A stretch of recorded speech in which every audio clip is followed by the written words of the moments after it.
What is going on, everybody? How y'all doing this evening? This is the Club of the Man 1993, and I am here live for one of my first of my live reviews for, I'm doing two live reviews tonight, and two turn alerts as well.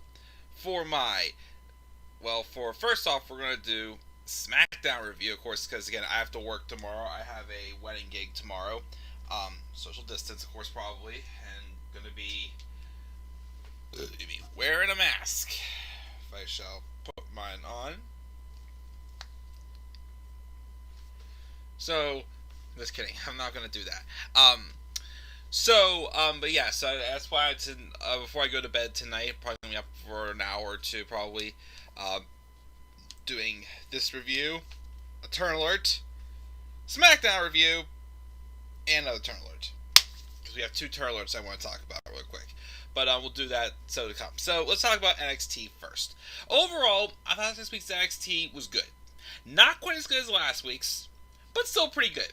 As we are continuing to set the stage for NXT TakeOver 30. Probably either tomorrow night or Sunday. Again, I'm trying my best, guys, to get those card predictions done. But again, it's just very busy right now. So, do that. Hopefully I'll get back my Harry Potter Let's Plays. Again, I'm doing my best, guys, like I keep saying. I'm just busier now. I have a lot more going on in life. So, that's that. What's up, Tyler? Thank you for joining me. Let's talk about NXT. So, we were opened up with a tag match with the women. Io Shirai and Tegan Nox teaming up to take on Candice LeRae and Dakota Kai. As Io's making her entrance, Dakota Kai attacks her. And then Tegan comes out to make a save, but then out comes Candice LeRae. And they brawl before selling them down and getting them both in the ring. I'll say it was a pretty good women's tag match, I thought. Everybody thought came out looking pretty good in the match. The winner, though, was the babyface team. I'm saying babyface because I will officially declare that I think it's safe to say Io Shirai is a babyface, which I'll talk about that when I do the turn alert, which I've already recorded. I'm going to upload it after I do the NXT review. That's what I'm going to do. Review, turn alert, review, turn alert for what happened on SmackDown. We'll get to that later on, of course. But Io Shirai and Tegan Nox win after the moonsault was hit from Io Shirai onto Candice LeRae. And of course Dakota Kai leaves as LeRae is wiped out in the ring.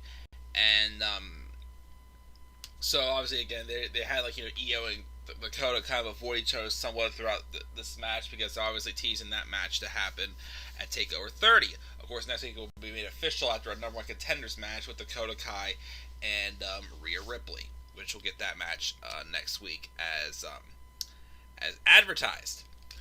We also then, now here's something kind of interesting that kind of happened on this show.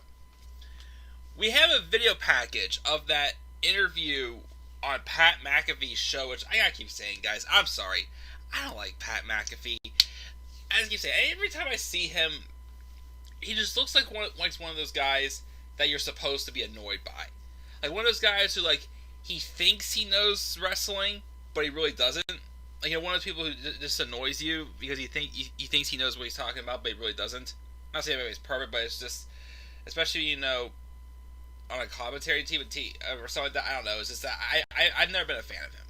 But he had an interview with Adam Cole, and I guess he had basically, just said something like how, Aaron's done all of his bidding for him. And I guess he just flipped out on him pretty much. And then afterwards, we get shown a Twitter war with another Undisputed member, Roderick Strong, and Johnny Gargano. And also beefing about how they both lost to Bronson Reed last week. They're blaming it on each other. So, even if these are two heels, again, I'll reiterate, the next match, Roderick Strong and Johnny Gargano, the micromanaged NXT crowd, again, I say micromanaged because they gotta cheer one person and boo the hell out of the other one, not letting their reactions just be organic and real. But ironically enough, they had them cheer Roderick Strong and boo Johnny Gargano. The match happened with Strong and Gargano. That was a pretty good match. I thought these two had very good chemistry in the ring together. Worked very well together, being two long-term workhorses of NXT for sure. I enjoyed it. Johnny though gets the victory with the one final beat, and good win for Johnny. Just don't know what's next for him since he's not in a North American title match. Which again, I actually made a mistake. It's only a fatal 5-way ladder match, not a 6-man tag match. I'll have to look at that text after I finish this review. Oh yeah, and then backstage we have Dakota Kai being interviewed, asking about leaving Candice LeRae in the ring, and she said she's not a team player anymore, and she's tired of having to jump through hoops for a title shot. Which I don't know if that means her and Raquel Gonzalez are not together anymore. Who knows?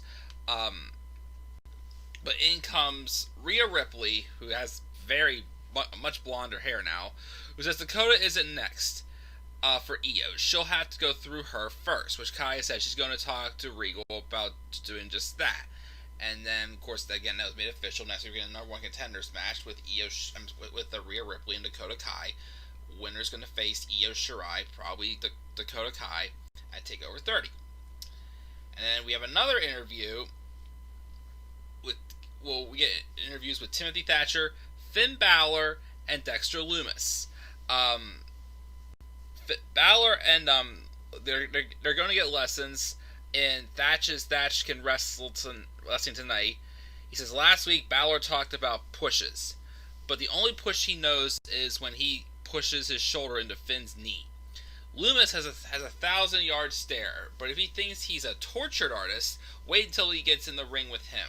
And then Dexter stands in the corner as Thatcher walks off, and then, of course, Mackenzie Mitchell just looks terrified, as she should, because it's freaking Dexter Lumis. Also, then, even more stuff, which I'll capitalize on that with a segment they're involved in later. We see Adam Cole, Roderick Strong, and Bobby Fish backstage, trying to figure out why they're on a losing streak.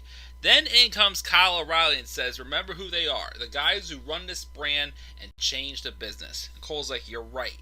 And then they follow O'Reilly out of the picture. Interesting, because Kyle O'Reilly's not been used as as a in-ring competitor for quite some time. Other than, again, his segments as the therapist whenever Roderick Strong was having fear of Dexter Lumis and Trunks. But once again, we'll get to that momentarily with the capitalize on in a second. Shotzi Blackheart, Mercedes Martinez had a match. Not a bad match. It was kind of solid. Shotzi Blackheart got some offensive. Wasn't a complete squash, but Mercedes Martinez is made to look strong, and she has the victory and celebrates with the rest of the Robert Stone brand. So it'll say the Robert Stone brand is actually going to have a winner, I guess. Who knows? And then we have Finn Balor promising to win tonight, and then this one definitely threw a wedge in my ideas of who could be in that North American title match, especially in the match again next week. We get a video package for Ridge Holland, who was formerly Luke Menzies. But then on NXT UK, right before they got shut down, which again, still no word when they're going to be back in action because of the pandemic, Ridge Holland, I actually was kind of interested in him. He's coming to NXT. And next week, he's going to be in the triple threat match for the third spot in North American Championship ladder match. And it's going to be Oney Lorcan, Damian Priest, and Ridge Holland.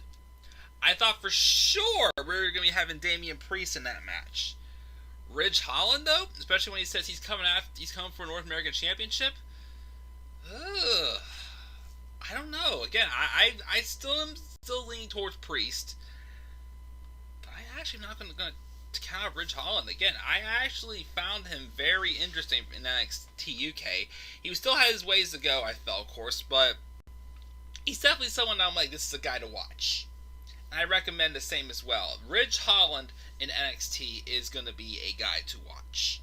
Whether he gets into the North American Championship ladder match or not, don't, just sleep on him for sure. I would definitely say that. So, we then get Keith Lee. A pissed off Keith Lee coming out.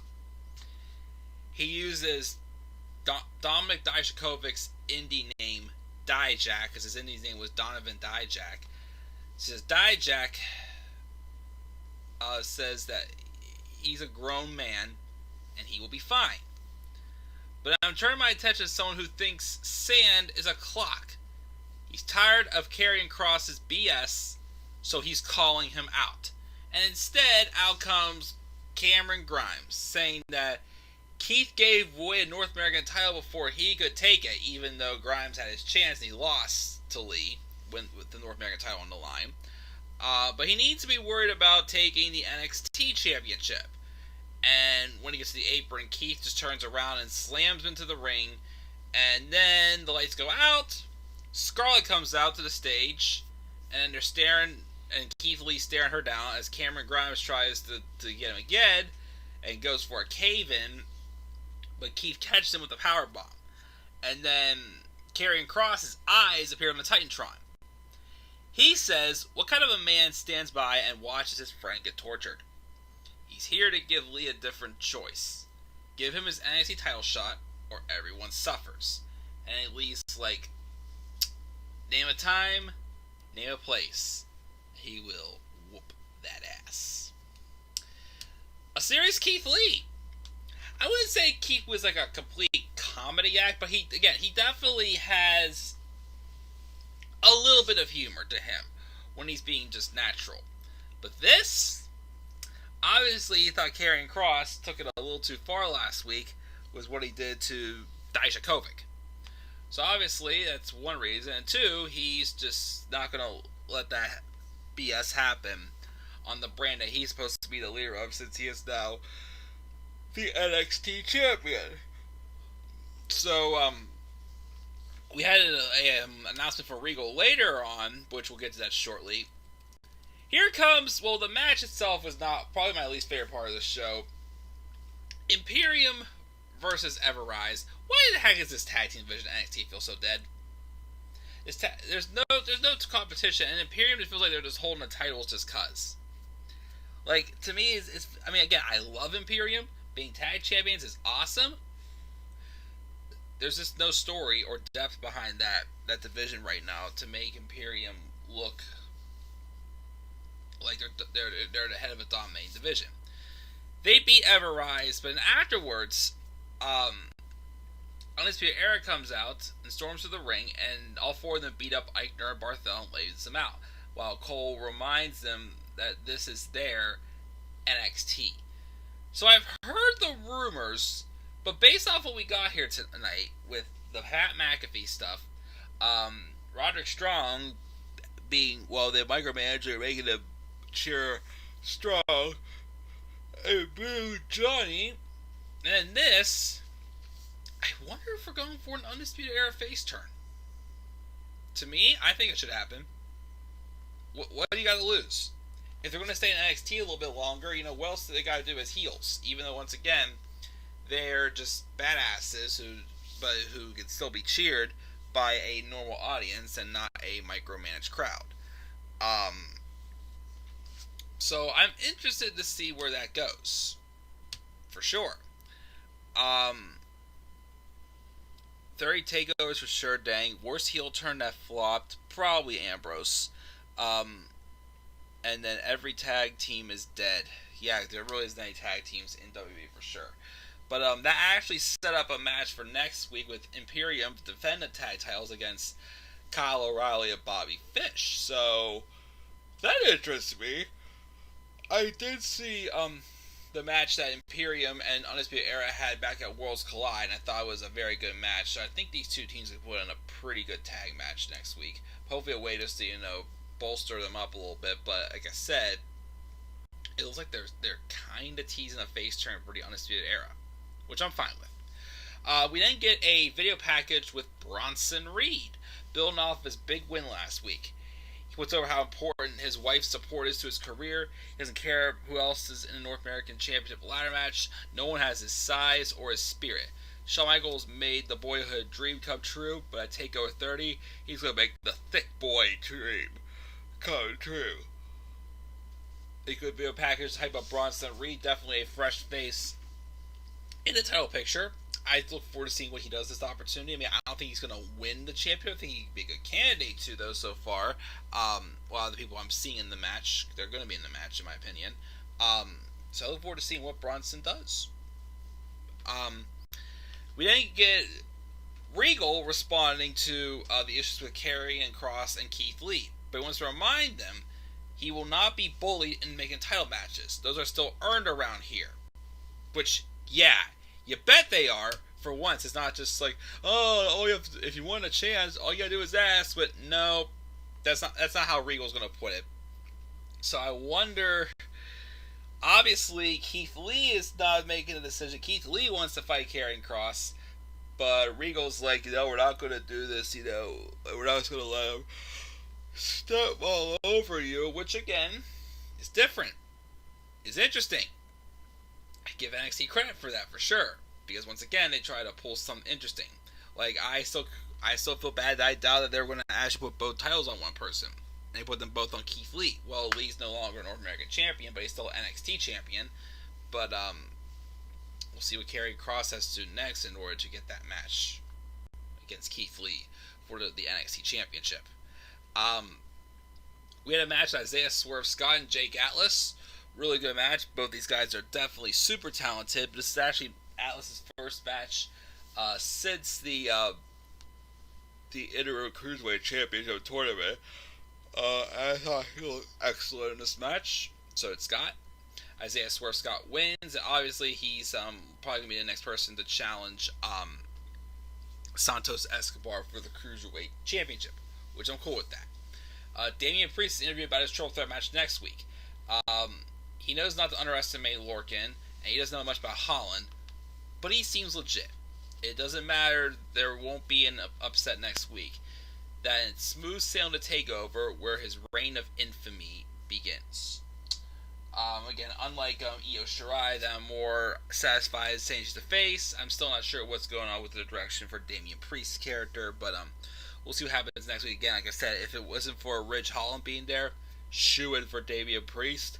But I actually may want to see Ridge Holland get into that match. Because again, he definitely interests me.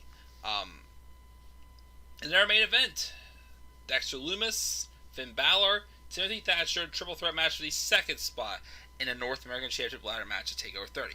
Very good match. Two fresh faces, and against a longtime veteran and a superstar for NXT and Finn Balor. I was still hoping Thatcher would win. I just felt he was more ready than Lumis. But Lumis, who again they're still doing good with, although they changed his theme music again. Don't get why. But I thought these three worked very well together.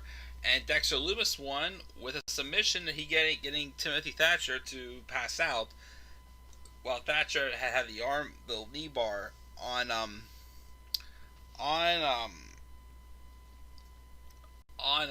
Finn Balor. But Lumis gets a pinfall victory, and that's how it goes off the air. Give the show a B. I'll give NXT a B this week. I thought it was good. Not as good as last week, but still good. Again, I'm going to try to get my carb predictions out over the weekend. Maybe we'll see again after work tomorrow, so we'll see how I feel afterwards and how I am on Sunday after my softball game. I try to do those carb predictions and SummerSlam predictions. So gonna do it, guys. Again, I'm gonna take a brief break. I'm gonna probably take a shower first, give myself a little bit of a second wind, and then I'll come back up here and do a quick review of SmackDown. But of course, I'm about to upload a turn alert as well. So B for NXT. What are your thoughts on NXT this week, guys? Leave your thoughts down in the comment section below. Be sure as always to slap a like on the video, subscribe or comment to my channel, and follow me on Twitter at DemandAirBoy93. As always, guys, I'll catch you all later. Have a good night. I will see you guys actually at my SmackDown review I do before I go to bed, which we'll talk about some stuff pretty quickly. So until then, guys, I'll see you all then. Peace out, everybody.